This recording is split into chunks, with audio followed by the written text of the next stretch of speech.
제가 신학 공부할 때 저는 이제 유학생이었습니다.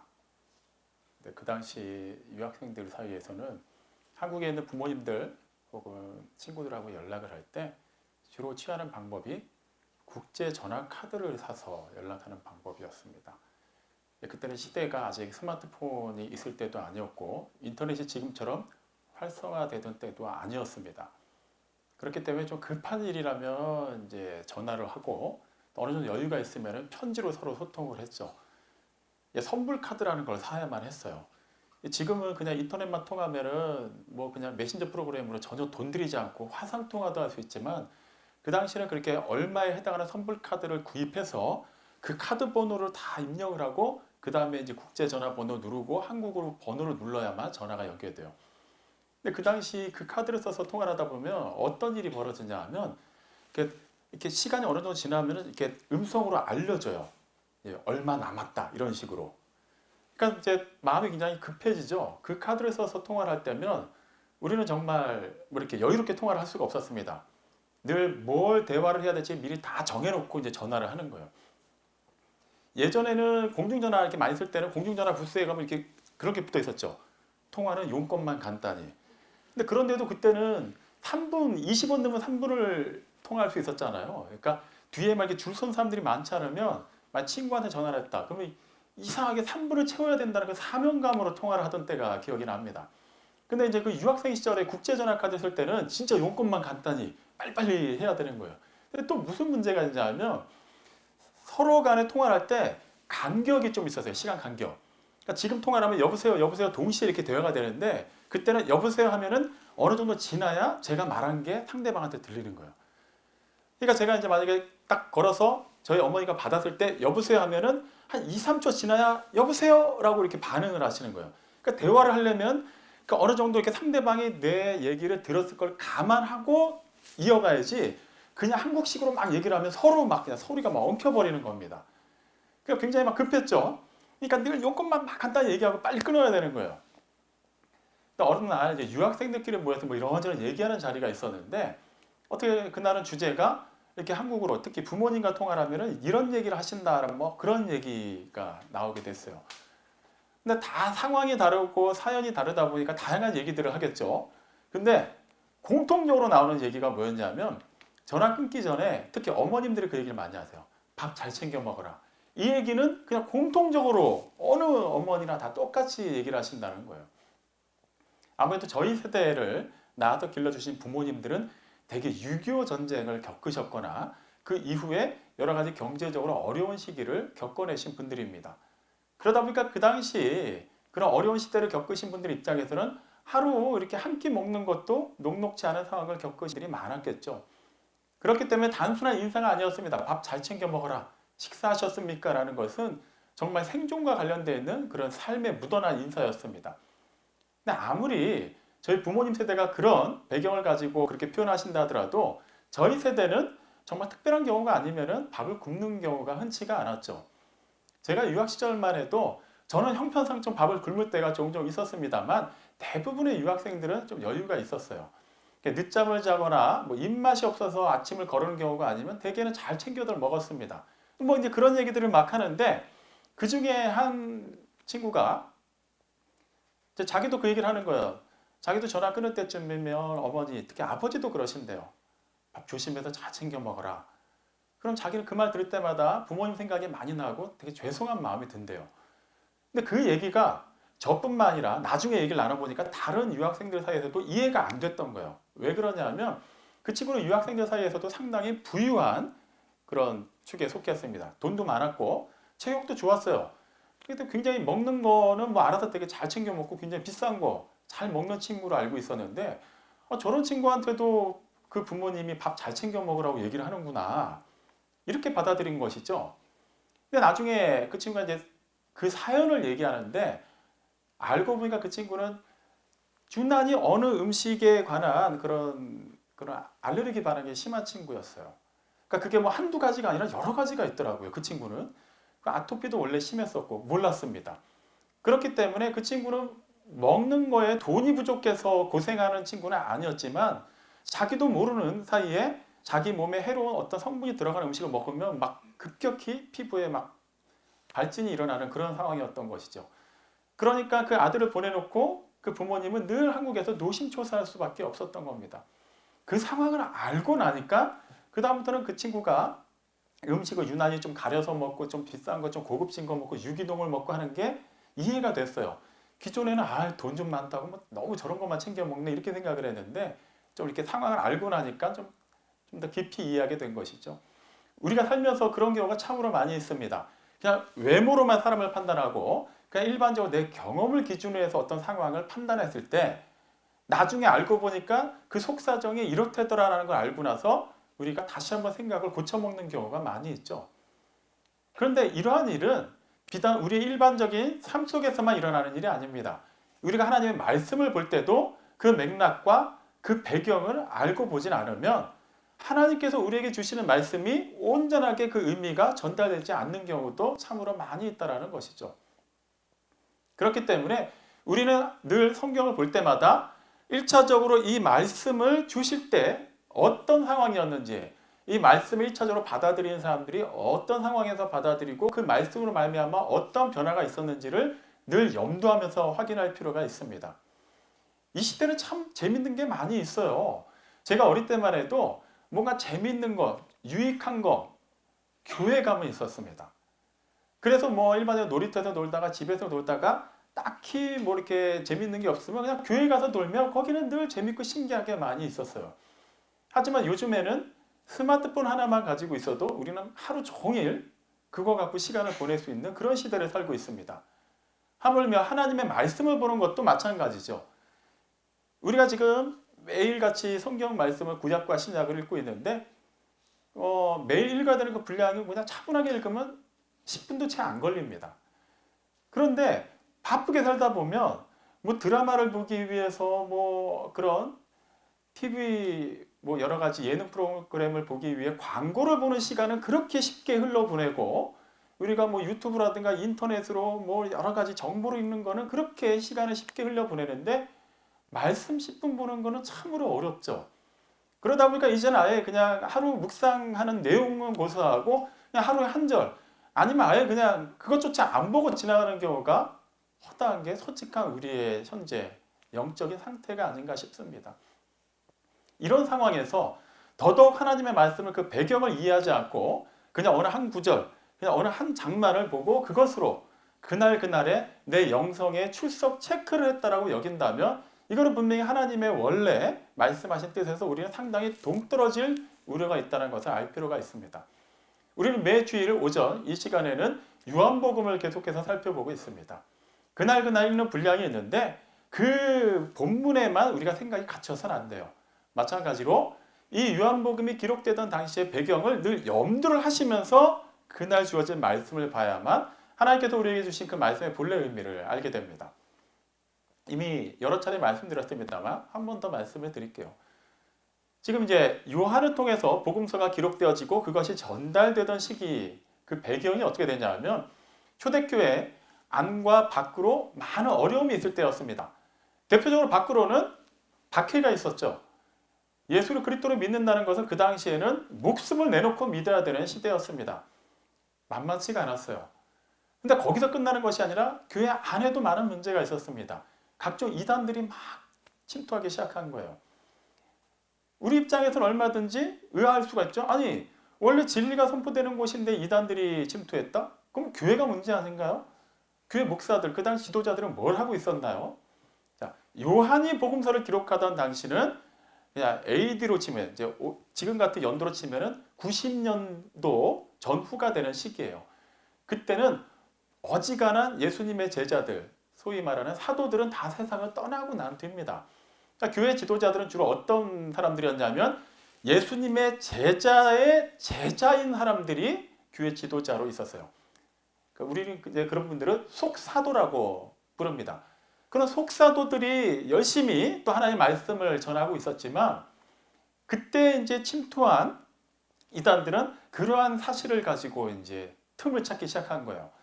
야, 이 직전에 예수님의 제자들은 직접 예수님을 보았고 예수님의 가르침을 들었고 예수님의 사역에 직접 동참을 했으니까 그들이 이렇게 말씀을 전하는 거는 신뢰가 가는데 너희들은 엄밀히 말하면 예수님의 제자의 얘기를 들은 것을 우리한테 전하는 거 아니냐. 얼마든지 너희의 생각이 좀 더 들어갔을 수도 있고 스승님이 말하지 않은 건데 너희가 살짝 얘기를 더 할 수도 있는 거 아니야? 이렇게 하면서 조금씩 그 틈을 벌리기 시작하는 거예요. 그러면서 사람들에게는 그럴싸한 얘기들을 가지고 예수님에 관한 본래 이미지를 막 흔들어 놓기 시작했습니다. 대표적인 초대교회에 이단들이 있는데 그 중에 가장 교회에 많은 위해를 가했던 이단은 영지주의자들입니다. 그들은 쉽게 말하면 예수님의 인성을 부인하는 사람들이었어요. 그들은 그러니까 영은 선하고 육은 악하다라는 굉장히 극단적인 이원론을 펼치는 사람들이었어요. 그렇기 때문에 하나님은 영이신데 그 선하신 분이 우리가 똑같이 이렇게 악하고 결과적으로 썩어 없어질 수밖에 없고 이렇게 배설물을 배출해내는 이런 육을 입으신다고? 말도 안 되지. 이렇게 얘기하면서 예수님의 인성을 부인하는 거예요. 실제 너희가 알고 있던 예수님은 그냥 예수님의 모양처럼 보였던 것뿐이야. 실제 사람이 아니야. 그렇게 될 수가 없지 하나님이. 이렇게 얘기한 거예요. 이제 그런 특히 영지주의자들이 교회 내에 많이 들어와 있었고 물론 또 다른 면에서는 예수님의 신성을 부인하는 사람들도 있었습니다. 반대로 생각하면 돼요. 예수님은 좋은 분이었어. 실제 예수라는 사람이 있었고 그분의 가르침은 참으로 좋았어. 그런데 거기까지 어떻게 그 사람이 하나님일 수가 있어. 인간 예수를 인정하지만 하나님의 아들이 인간의 몸을 입었다는 것은 말이 안 돼라고 얘기하면서 예수님의 신성을 부인하는 사람들이 있었어요. 그러다 보니까 초대교회는 밖으로는 예수를 믿는다는 것 자체를 박해를 하고 그렇게 막 배교자들이 막 늘어나고 있는 상황이고 안으로는 어떻게든 그 믿음을 지켜보겠다고 막 전전긍긍하는데 이단들이 들어와서 너희들이 믿는 거 다 잘못된 건데 내 얘기가 맞지 않냐라고 하면서 자꾸만 이렇게 틈을 벌리기 시작하니까 교회 자체적으로는 커다란 의문부호가 생긴 겁니다. 그러면 우리가 그동안 믿고 있었던 이 교회의 머리가 되시고 중심이 되시는 그리스도는 정말 하나님의 아들이 맞는가? 우리는 그동안 그렇게 믿고 있었는데 이 이단들, 물론 그들은 이단들이라고 여기지 않았죠. 이 새로 들어온 교사들의 말을 들어보니까 정말 그런데 예수님이 하나님 같지가 않은데 하나님의 아들이 진짜 인간의 몸이 될 수가 없는데 그렇다면 우린 지금까지 뭘 믿은 거지? 그리고 그 그리스도께서 진짜 지금도 살아 계시다면 그렇게 믿고 있는데 그렇게 배워왔고 그렇게 우리가 당연하게 그것을 인정하고 있는데 지금 이렇게 교회가 안과 밖으로 힘든 일이 있는 이 상황에서 하나님은 뭘 하고 계시는 거지? 그렇게 총체적인 난국에 빠진 거예요. 그렇기 때문에 그 즈음에 하나님의 사람, 유일하게 생존해 있었던 사도 요한에게 성령께서 감동하십니다. 그리고 그러한 어려운 가운데 빠져있는 교회들로 하여금 다시 한번 그들의 믿음이 회복되게 할 수 있도록 복음서를 쓰게 하시죠. 그게 바로 요한복음입니다.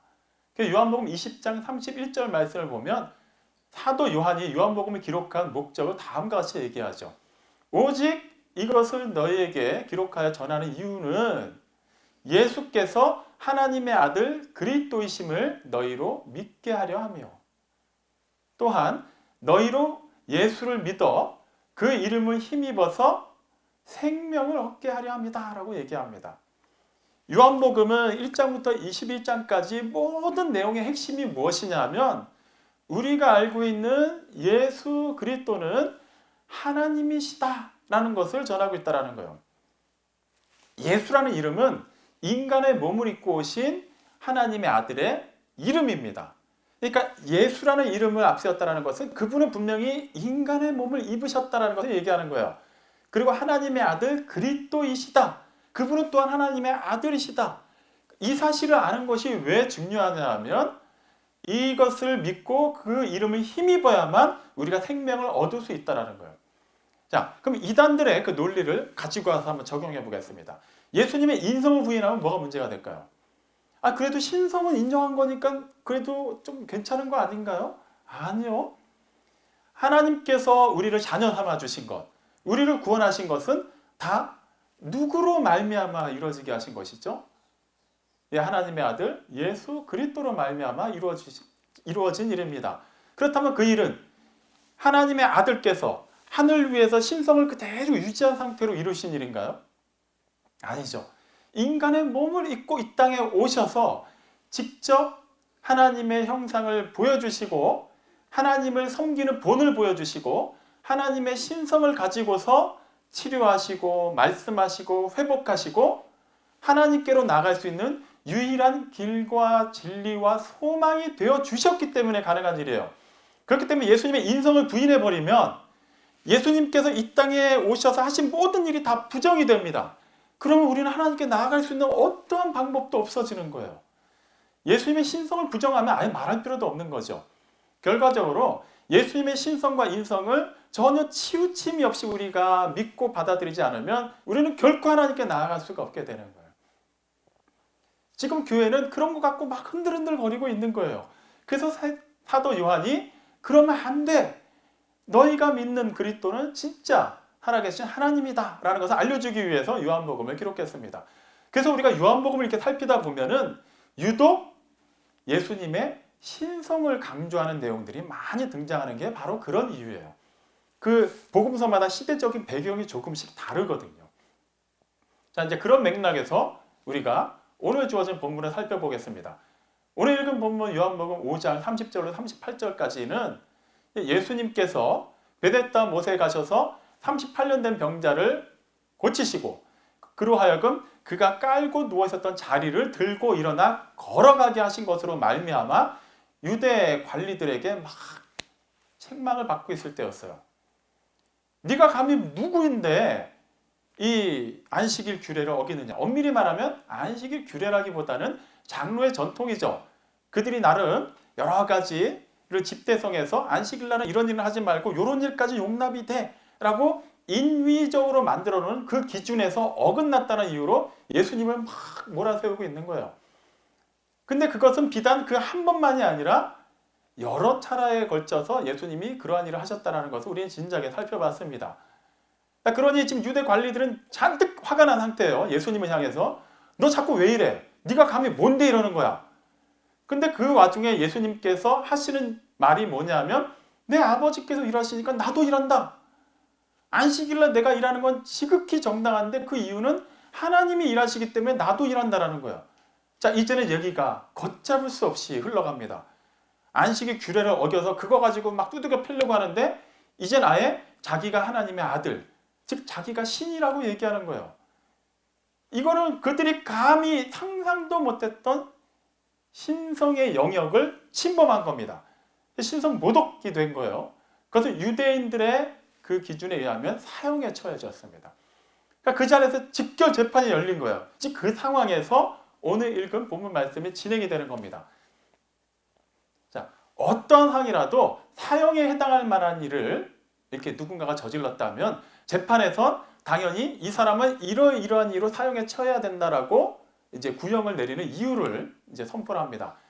그 당시 신명기 17장 6절 말씀에 의거하면 이제 모세를 통해서 주어진 율법이죠. 만약에 누군가를 정죄하는데 그것이 사형에 해당하는 거라면 한 사람의 증언 갖고는 안 된대요. 필히 두세 사람 이상, 많으면 많을수록 좋겠죠. 많은 사람들의 증언이 있어야만 사형을 언도할 수 있었습니다. 근데 이미 예수님은 본인이 하나님의 아들이라고 많은 사람들 앞에 얘기를 했어요. 그러니까 거기에는 수많은 증인들이 있는 겁니다. 죽여야 됩니다. 이렇게 된 거예요. 근데 거기서 끝나지 않고 그 사형을 언도받은 사람도 자기를 변호할 수 있는 기회가 주어졌어요. 근데 거기서도 만약에 그것을 정당하겠다고 얘기할 수 있는 상황에 해당하는 증거가 2개, 3개 이상이 되면 그 다음에 그거 갖고 이제 법정, 이제 시비가 붙는 거죠. 사실 예수님은 자신이 하나님의 아들이라는 것을 굳이 증인을 데려오지 않고 증언을 대지 않아도 되는 분이에요. 근데 문제는 뭐냐 하면 우리는 이미 지금 예수님 하나님의 아들이라고 믿고 이 말씀을 보지만 당시 그 사람들은 전혀 예수님에 대한 그런 배경을 모르고 있는 사람입니다. 예수님에 대해서 아는 것이라고는 기껏해야 안식일 규례를 어기고 다른 사람들도 어기게 하고 이렇게 막 뭔가 분란 일으키는 사람, 자기가 하나님의 아들이라고 하는데 신성, 모독을 하는 사람, 그리고 또 여기저기서 정보를 종합해 보니 진작에 성전에서 장사꾼들이 막 쫓아내고 막 상을 엎었던 전력이 있고 또 여기저기서 뭐 이적을 행했다고 하고 은근히 많은 사람들이 또 이 사람 주변으로 모이고 있대더라. 요주의 인물로 이제 인식되고 있을 때였어요.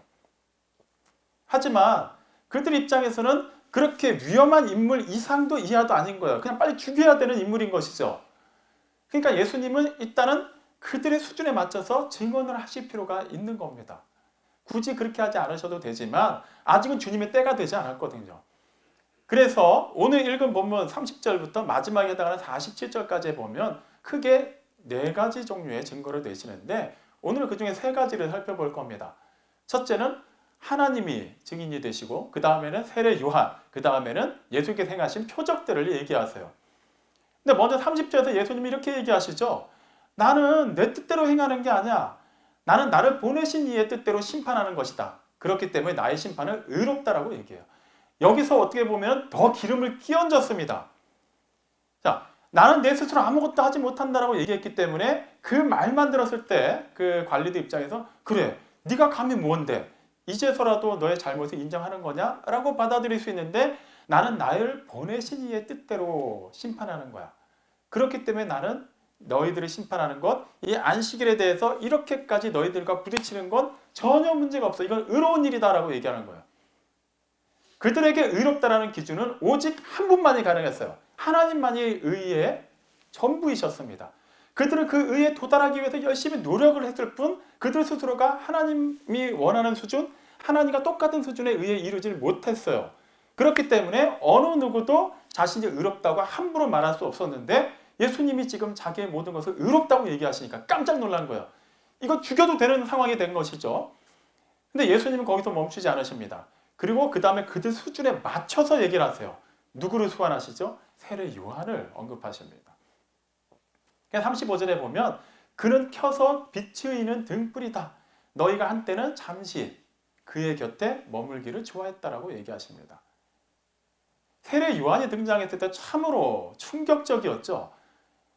마태복음 3장 5절 7절 말씀을 보면 예루살렘과 온 유대와 요단강 사방에서 사람들이 요한에게 몰려들었어요. 심지어 그들 가운데는 바리새인과 사두개인들도 있었어요. 바리새인, 사두개인 이 사람들은 끊임없이 예수님과 부딪힌 사람들이지만 세례 요한 때는 부딪히지는 못하고 그래도 세례 요한이 하는 말은 그래도 뭐가 있어라고 나름 꺾고 들어온 사람들이란 말이에요. 자, 지금 예수님은 이제 그 상황을 상기시킵니다. 그는 켜서 비추이는 등불이다. 그는 빛의 근본은 아니지만 어쨌거나 잠시라도 그 빛을 비추이는 존재였다. 그 연료가 바닥나고 심지가 다 떨어지면 언젠가 그 빛은 소멸되겠지만 그 에너지가 있는 동안은 계속해서 빛을 비추었지. 너희들은 잠깐이나마 그의 곁에 있었어. 이유가 무엇이었을까요? 요한복음 1장의 내용을 보면 수많은 사람들이 요한께 몰려들 때 이유는 그가 엘리야, 더 나아가서는 메시아라는 기대가 있었어요. 분명히 메시아가 다시 오실 거라고 했는데, 오신다고 했는데 지금 그들이 처해 있는 입장은 로마의 압제하에서 옛날에 다윗 왕이 세웠던 그 이스라엘의 찬란한 영광은 다 소멸되고 난 그냥 속국에 불과한 상태입니다. 언젠가 우리가 로마한테 벗어나야 되는데 그거는 아무리 봐도 메시아가 와야만 될 것 같아. 정말 그 엘리야의 심정을 가진 놀라운 지도자가 와야만 되는데 누굴까 하는데 광야에 외치는 자가 등장했는데 그 사람이 바로 세례 요한이었죠. 뭐 보통 사람이 아닌 거예요. 막 회개를 선포하고 막 세례를 베푸는데 사람들이 그 앞에 모여서 막 회개하고 와서 세례를 받고 그의 가르침에 다들 고개를 숙이는 거예요. 그러면서 이제 기대를 하는 거죠. 아무리 봐도 세례 요한이 메시아 같아.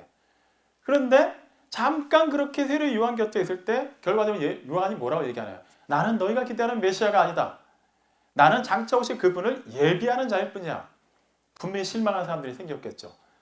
하지만 그들은 실망해서도 완전히 떠나가지 않습니다. 왜죠? 아니, 이렇게 대단한 요한이 메시아를 예비한다면 진짜 메시아가 오신다는 얘기고 그 메시아는 얼마나 대단한 분일까? 그들은 막 기대가 잔뜩 있었어요. 근데 어느 날인가 요한이 예수님을 가리켜서 보라! 세상 죄를 지고 가는 하나님의 어린 양이다 얘기하면서 저분이 그렇게 우리가 고대하던 드디어 하나님 보내신 메시아다라고 선포합니다. 그러니까 사람들이 다 기대치가 확 무너져 버린 거예요. 세례 요한은 제사장의 아들이에요. 비록 그의 기행만 놓고 보면 좀 특이하긴 했지만 그래도 나름의 그런 백그라운드가 있고 그렇게 말씀을 전할 때 부딪히기보다는 오히려 많은 사람들이 그의 말을 경청했고 두려워했습니다. 그래도 요한은 어느 정도의 기대치를 채워주는 인물이었어요. 그런데 그런 요한이 드디어 메시아가 나타났다라고 얘기를 하는데 알고 봤더니 목수예요. 집안도 목수예요. 가난합니다. 그리고 여러 가지 배경을 살펴본 결과 너무나 평범한 사람이에요. 그러니까 뭐야? 우리가 기대했던 메시아는 저런 사람이 아닌데? 저런 사람이 과연 로마로부터 우리를 해방시킬 수 있을까? 그러면서 이제는 그 메시아를 증거한 요한에게서도 떠나갔습니다. 그 예수님에 대해서도 별 볼 없게 여긴 것이죠. 예수님은 지금 그걸 먼저 상기시키세요. 그래도 너희는 아직까지는 요한을 그래도 선지자라고 여기지 않느냐? 그런 요한이 나에 대해서 메시아라고 증언을 했다. 그 메시아는 하나님으로부터 와야만 가능한 얘기인데 너희가 그랬는데도 불구하고 떠나간 이유가 무엇이냐? 그가 진리를 말했기 때문이다. 그는 사람들의 기분을 맞추는 말을 하지 않았어요. 사람들이 듣고 싶은 말을 하지 않았습니다. 사람들이 들어야 하는 말을 했어요. 그랬더니 사람들이 떠나가기 시작한 거예요. 기존에는 들어야 되는 말을 들었어도 기대가 있었어요. 그래도 우리를 어떻게든 먹고 살게 해주지 않을까? 우리를 해방시켜주지 않을까? 근데 그런 인물이 아니라는 걸 알고 나니까 실망해서 떠나가기 시작한 거예요. 근데 예수님께서는 굳이 세례 요한을 소환하신 이유가 무엇이냐 하면 굳이 세례 요한의 증언이 없어도 그분은 하나님의 아들이시지만 세례 요한이 그렇게 말한 것, 그 말한 그 진리가 곧 그들을 구원하기 때문입니다. 세례 요한을 이렇게 등장시킨 이유를 너희를 구원하려 함이라 라고 말씀하세요. 무슨 의미죠? 요한이 하나님의 어린 양으로서 예수님을 소개했어요. 실제 그분은 인류의 모든 죄를 지고 십자가에 달려 돌아가셨습니다. 그것은 진리예요. 그것을 믿어야만 우리가 구원을 받습니다. 요한은 그거를 말하고 있는 거예요. 그리고 세례 요한이 아닌 사도 요한, 지금 이 복음서를 기록한 사도 요한도 계속해서 말하고 있는 핵심이 그겁니다. 여러분이 비록 요한복음 3장 16절 한 구절만 외우고 있다 할지라도 그 말씀의 핵심도 마찬가지예요. 그 하나님이 인간의 몸을 입고 오셨고 그분으로 말미암아 우리가 구원을 받는다라는 겁니다. 그것을 알아야만 된다라는 거예요. 주님께서는 자기를 증언하시는 것처럼 하시면서 결과적으로는 그 증언을 듣고 구원받아야 되는 사람들의 입장을 생각하고 계신 거예요. 그리고 그 다음에 하신 얘기가 뭐죠? 그분이 행하신 표적들을 얘기하십니다. 굳이 많은 예수님의 표적들을 다 나열할 필요는 없어요. 그러니까 요한복음 5장에 나온 거, 요 이전까지 본 거 몇 가지만 봐도 사람이 할 수 있는 일이 아니죠. 물이 변하여 포도주가 된다는 것. 그냥 말씀만으로 왕의 신하의 아들을 죽을 병에서 고치셨다는 것. 38년 된 병자를 그 즉시로 일어나게 하시는 것. 성전을 그렇게 깨끗하게 하시는 것. 사람으로서는 할 수가 없는 일입니다. 이미 너희들은 그걸 알고 있지 않느냐. 소문을 듣지 않았느냐. 직접 본 사람도 있지 않느냐. 이것만으로도 나는 충분히 하나님의 아들이라는 것을 너희가 알지 않느냐. 이미 32절에서도 먼저 말씀하셨어요. 나를 위해서 따로 증언하는 분이 계시다. 하나님을 얘기하죠. 하지만 그들은 그거는 안중에도 없었어요. 그들 눈은 이미 가려져 있었거든요. 그 이유를 오늘 읽은 본문 38절에서 예수님은 다음과 같이 얘기하십니다. 너희 안에 말씀이 거하지 않기 때문이다. 너희는 말씀을 많이 들었고 많이 보았고 많이 외웠고 그 말씀이 선포되는 곳에 많이 모였었다. 근데 중요한 것은 그 말씀이 너희 안에 거하지 않는다는 거예요. 아무리 맛있는 음식을 차려놔도 그 음식을 직접 우리가 섭취해서 소화시켜서 그 에너지를 발산하지 않으면 우리는 살 수가 없습니다. 며칠 이상 못 살죠. 마찬가지예요. 하나님의 말씀을 아무리 우리가 열심히 듣고 보았다 하더라도 그 말씀이 우리 안에서 살아서 역사하지 않는다면 우리는 하나님의 사람으로 살아낼 수 없습니다. 지금 이 이야기는 직접 하나님의 아들을 눈으로 보고 있는 사람들에게 하신 말씀이자 오늘날 우리에게도 동일하게 주시는 말씀이에요. 그동안 우리가 얼마나 많이 성경을 읽었습니까? 얼마나 많은 성경 말씀을 들었고 우리가 적극적으로 하나님의 말씀대로 어떻게든 그걸 적용해 보려고 노력을 했습니까? 지금 하나님도 우리에게 똑같이 묻고 계세요. 정말 이 말씀이 너희 한 사람 한 사람 안에 포에마 우리 교회 안에 살아서 역사하고 있느냐라는 거예요. 그렇게 예배를 드렸고 그렇게 신앙생활 열심히 했고 이거 말고 비록 오늘 예배가 인생 첫 예배라 할지라도 이 예배를 통하여서 너희 안에는 정말 나의 말이 거하고 있느냐. 그 말이 정말 이 안에 있기 때문에 그 말의 영향력이 드러나고 있느냐라는 겁니다. 이것은 단순하게 우리가 말씀을 얼마나 읽었고 그 말씀들을 얼마나 규칙적으로 살려고 했고 이 차원의 얘기가 아니에요. 말씀이 거했기 때문에 우리는 하나님의 자녀가 되는 것입니다. 말씀이 우리를 대신해서 증언하고 있기 때문에 하나님이 우리를 자녀로 삼아주셨고 예수님이 우리를 제자로 불러주셨고 또 주님이 우리를 종으로 역할을 맡겨주실 수가 있는 거예요. 그것은 말씀이 아니면 할 수가 없습니다. 우리는 하나님을 믿을 때 누군가를 통해서 믿는 경우가 많이 있어요. 그리고 어떤 분위기에 휩쓸려서 믿는 경우도 많이 있습니다. 그렇다면 무슨 문제가 생기죠? 내가 신뢰한 그 사람에 대한 신뢰가 무너지는 순간 하나님에 대한 믿음도 무너집니다. 내가 익숙하게 여기는 그 분위기보다 더 재밌고 자극적이고 유익한 게 나한테 다가오면 나는 그 분위기에 익숙한 하나님을 언제든지 버리게 됩니다.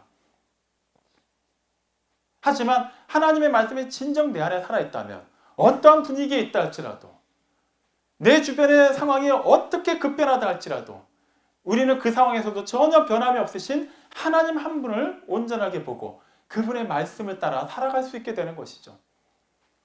오늘날 살아가는 우리들의 삶은 어떻습니까? 정말 하나님의 말씀이 우리 안에서 살아 역사하고 있고 그 말씀대로 살아내기 위해서 우리의 그런 지성과 우리의 영성과 우리를 통해서 실제 나가는 언어와 우리의 손과 발을 통해서 이루어지는 모든 행동이 그 근본의 하나님의 말씀이라는 것을 우리 스스로 하나님 앞에 고백할 수 있습니까? 이것은 그렇냐 안 그렇냐 가지고 책망하기 위함이 아니에요. 지금이라도 아니라면 우리는 하나님 편에 있어야 됩니다. 하나님 말씀이 우리 안에서 온전히 역동할 수 있도록 우리의 몸과 마음을 내어드려야만 합니다. 좀 더 적극적으로 하나님의 말씀을 읽으십시오. 그리고 그 말씀이 말씀하시는 대로 여러분의 삶을 내어 맡기십시오. 이렇게 하면 손해입니다. 이렇게 하면 뭔가가 문제가 생깁니다. 내 경험의 기준으로 하면 이건 아닌 것 같습니다. 아니에요. 다 내려놔야만 합니다. 말씀이 뭐라고 하는지에 집중하시기 바랍니다. 내 안에는 온전히 말씀이 거하는가? 그 질문은 곧 나는 하나님의 자녀가 맞는가? 나는 구원받았는가라는 그 질문이 되기도 합니다. 사랑하는 성도 여러분, 하나님은 지금도 살아 역사하고 계십니다. 2000년 전에 예수님께서 그 성전 관리들에게 하신 그 말씀은 오늘 이 시간 이 자리에 있는 우리에게도 동일하게 울려 퍼지고 있습니다. 하나님의 말씀이 우리 안에 거하고 있습니까? 그렇다면 그 말씀이 이끄는 그 삶을 하나님을 온전히 신뢰함으로 살아내시길 바랍니다. 그렇게 할 때 하나님께서는 우리의 삶을 형통케 하시며 또한 우리를 통하여 살아 역사하시는 그 온전하신 능력을 우리 가정과 일터와 모든 사람들 사이에서 신실하게 역사하심으로 드러내실 것입니다. 그 모든 하나님의 일에 귀하게 쓰임받는 모두가 되시기를 주님의 이름으로 축원합니다. 아멘.